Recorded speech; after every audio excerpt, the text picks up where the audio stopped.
Hi guys, ഇന്ന് നമ്മളൊരു mutton കറി നെയ്ച്ചോറാട്ടോ തയ്യാറാക്കാൻ പോണേ. അപ്പോൾ ആദ്യം നമുക്ക് മട്ടൻ കറി തയ്യാറാക്കാം. മട്ടൻ കറി ഉമ്മയുടെ റെസിപ്പി ആട്ടോ. ഞാൻ എന്തെങ്കിലും വെക്കുമ്പോൾ സവാള വഴറ്റി അതുപോലെ തന്നെ തക്കാളി വഴറ്റി അങ്ങനെ വഴറ്റിയിട്ടൊക്കെയാണ് വെക്കാറ്.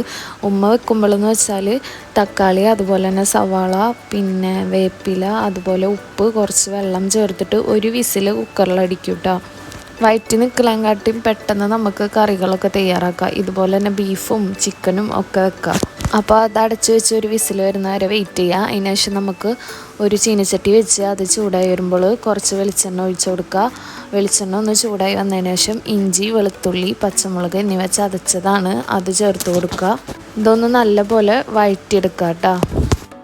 ഒന്ന് ജസ്റ്റ് വഴണ്ടി വന്നതിന് ശേഷം മല്ലിപ്പൊടി അതുപോലെ മുളക് പൊടി മഞ്ഞൾപ്പൊടി എന്നിവ ചേർത്ത് നല്ലപോലെ ഒന്ന് ഇളക്കി യോജിപ്പിച്ച് ഒന്ന് ജസ്റ്റ് ആ പൊടികളൊക്കെ ഒന്ന് വറുത്തെടുക്കണം കേട്ടോ. പിന്നെ ഈ പൊടികളൊക്കെ വറുക്കണ ടൈമിൽ ലോ ഫ്ലെയിം ആയിരിക്കണം കേട്ടോ, കാരണം കരിയരുത്, പെട്ടെന്ന് തന്നെ ഇത് ചൂടായി വരും. അപ്പോൾ അതുകൊണ്ട് ലോ ഫ്ലെയിമിൽ ഇട്ടിട്ട് വേണം പൊടികളൊക്കെ വറുക്കാൻ വേണ്ടിയിട്ട്. അതിനുശേഷം കുറച്ച് ഗരം മസാലയും കൂടി ഇട്ട് കൊടുത്തിട്ടുണ്ട്. എന്നിട്ട് അതും നല്ലപോലെ ഒന്ന് വറുത്തെടുക്കാം കേട്ടോ. ശരിക്കും ഈ പൊടികളൊക്കെ വറുത്ത് വരുന്നതാണ് നമ്മളെ കറിയുടെ ആ ഒരു ടേസ്റ്റ് വരുന്നത്. അപ്പോൾ അങ്ങനെ പൊടികളൊക്കെ വറുത്തെടുത്തതിന് ശേഷം നമ്മൾ തക്കാളി സവാളൊക്കെ ഇട്ടിട്ട് കുക്കറിൽ ഒരു വിസിലടിച്ചിരുന്നില്ല, അത് നേരെ ആ പൊടിക്ക് ഇട്ട് കൊടുക്കുക. എന്നിട്ടെല്ലാം കൂടി നല്ലപോലെ ഒന്ന് മിക്സ് ചെയ്തെടുക്കുക കേട്ടോ. പിന്നെ കുക്കറിലാണ് കേട്ടോ മട്ടൻ വേവിച്ചെടുക്കുന്നത്. അപ്പോൾ അതിനായിട്ട് മസാല ഇപ്പോൾ നല്ലപോലെ മിക്സായി വന്നിട്ടുണ്ട്. അപ്പോൾ കുക്കർ എടുത്തിട്ട് കുറച്ച് പകുതി മട്ടൻ ഇട്ട് കൊടുത്തിട്ടുണ്ട്. അതിനുശേഷം നമ്മൾ തയ്യാറാക്കി വെച്ചിരിക്കുന്ന ആ മസാല ചേർത്ത് കൊടുത്ത് അതിൻ്റെ മേലെ പിന്നെയും കുറച്ച് മട്ടൻ ബാക്കിയുള്ളത് ഇട്ട് കൊടുത്തിട്ടുണ്ട് കേട്ടോ. എന്നിട്ടെല്ലാം കൂടെ നല്ലപോലെ ഒന്ന് ഇളക്കി യോജിപ്പിച്ച് മിക്സ് ചെയ്തെടുക്കാം കേട്ടോ. ആ മസാലയിൽ നല്ലപോലെ മട്ടൻ മിക്സ് ചെയ്തെടുക്കണം കേട്ടോ. നല്ല രീതിക്ക് ഇളക്കി യോജിപ്പിച്ച്, കാരണം ആ മട്ടനിലൊക്കെ നന്നായി മസാല പിടിക്കണം. അപ്പോൾ നല്ല രീതിക്ക് ഇളക്കി യോജിപ്പിക്കുക കേട്ടോ. നല്ലതുപോലെ മിക്സ് ചെയ്തതിന് ശേഷം അടച്ച് വെച്ച് വേവിച്ചെടുക്കുക കേട്ടോ. ഒരു 4 വിസിൽ വന്നപ്പോഴേക്കും മട്ടൻ നല്ലപോലെ വെന്ത് കിട്ടിയിട്ടുണ്ടായിരുന്നു കേട്ടോ. അപ്പോൾ മട്ടൻ കറി ഇവിടെ തയ്യാറായിട്ടുണ്ട്. ഇനി അടുത്തത് നമുക്ക് നെയ്ച്ചോറിൻ്റെ റെസിപ്പി നോക്കാം. നെയ്ച്ചോറിക്ക് വേണ്ടത് എല്ലാം സെറ്റാക്കി വെച്ചിട്ടുണ്ട്. അപ്പോൾ അതിന് ശേഷം ഒരു പാൻ വെച്ചിട്ട് അത് ചൂടായി വരുമ്പോൾ കുറച്ച് വെളിച്ചെണ്ണ ഒഴിച്ച് കൊടുത്തിട്ട് നമ്മൾ അണ്ടിപ്പരിപ്പൊക്കെ ഒന്ന് ഫ്രൈ ആക്കി എടുക്കുക കേട്ടോ. അപ്പോൾ ആദ്യം അണ്ടിപ്പരിപ്പ് ചേർത്ത് നല്ലപോലെ ഒന്ന് ഫ്രൈ ആക്കി എടുക്കുക. ഒരു ബ്രൗൺ കളറൊക്കെ വന്നതിന് ശേഷം അത് നമുക്ക് എടുക്കാം കേട്ടോ. അപ്പോൾ നല്ലപോലെ നമുക്ക് ഫ്രൈ ആയി കിട്ടിയിട്ടുണ്ട്. അപ്പോൾ അതൊന്ന് ഒരു പാത്രത്തേക്ക് മാറ്റി വെക്കുക. അതിനുശേഷം മുന്തിരി ഇട്ട് കൊടുക്കുക. മുന്തിരിയും അതുപോലെ തന്നെ കരിയരുത്, പെട്ടെന്ന് തന്നെ നമ്മൾ അത് ജസ്റ്റ് ഒന്ന് വീർത്ത് വരും. അപ്പോൾ തന്നെ നമ്മൾ എടുത്ത് അതും പാത്രത്തേക്ക് മാറ്റി വെക്കുന്നുണ്ട് കേട്ടോ.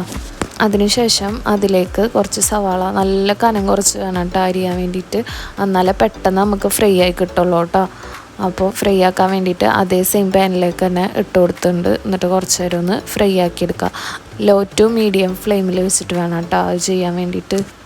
പിന്നെ പെട്ടെന്ന് ഫ്രൈ ആയി കിട്ടാൻ വേണ്ടിയിട്ട് ഞാൻ കുറച്ച് ഉപ്പും ചേർത്ത് കൊടുക്കുന്നുണ്ട്. എന്നിട്ട് എല്ലാം കൂടി നല്ലപോലെ മിക്സ് ചെയ്തെടുത്തിട്ട് ഒന്ന് ജസ്റ്റ് ഫ്രൈ ആക്കി എടുക്കുന്നുണ്ട് കേട്ടോ. നല്ല അടിപൊളിയായിട്ട് ഫ്രൈ ആയി കിട്ടിയിട്ടുണ്ട്. അടുത്തത് നമുക്ക് നെയ്ച്ചോറിക്കുള്ള വെള്ളം സെറ്റാക്കാം. ഞാൻ 3 ഗ്ലാസ് അരിയാണ് എടുത്തത്. അപ്പോൾ 3 ഗ്ലാസ് അരിക്ക് 1 ഗ്ലാസ് അരിക്ക് 1.5 ഗ്ലാസ് വെള്ളം എന്ന അളവിലാണ് എടുത്തത്. എന്നിട്ട് വെള്ളം ഒന്ന് തിളപ്പിക്കാൻ വെച്ചിട്ടുണ്ട് കേട്ടോ.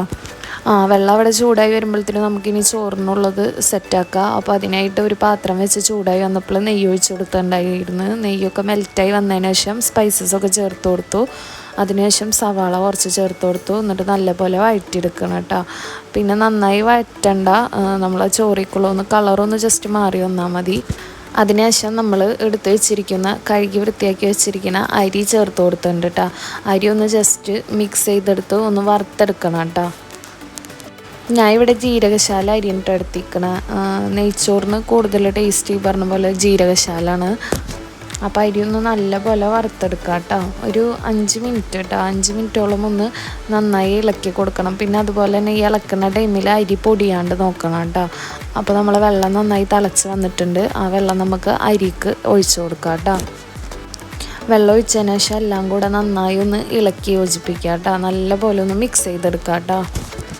മിക്സ് ചെയ്തെടുത്തതിന് ശേഷം കുറച്ച് ചെറുനാരങ്ങ പിഴിഞ്ഞൊഴിക്കുന്നുണ്ട് കേട്ടോ.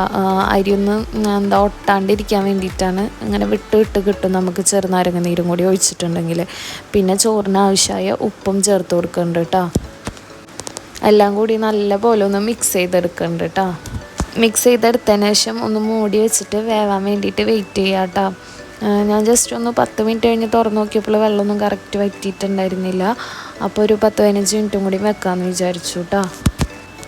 ടോട്ടൽ അപ്പോൾ ഒരു 20 മിനിറ്റ് ആയപ്പോഴേക്കും നമ്മൾ വെള്ളമൊക്കെ വറ്റി വന്ന് നെയ്ച്ചോറ് സെറ്റായി കിട്ടിയിട്ടുണ്ട് കേട്ടോ. പിന്നെ അതിൻ്റെ മേലെ കുറച്ച് ഡാൽഡയും കൂടി ഞാൻ ഒഴിച്ചു കൊടുത്തിട്ടുണ്ട്. എന്നിട്ട് അതൊന്ന് ഇളക്കി യോജിപ്പിക്കുന്നുണ്ട് കേട്ടോ, എല്ലായിടത്തേക്കും ആ നെയ്യൊക്കെ ഒന്ന് എത്താൻ വേണ്ടിയിട്ട് കേട്ടോ.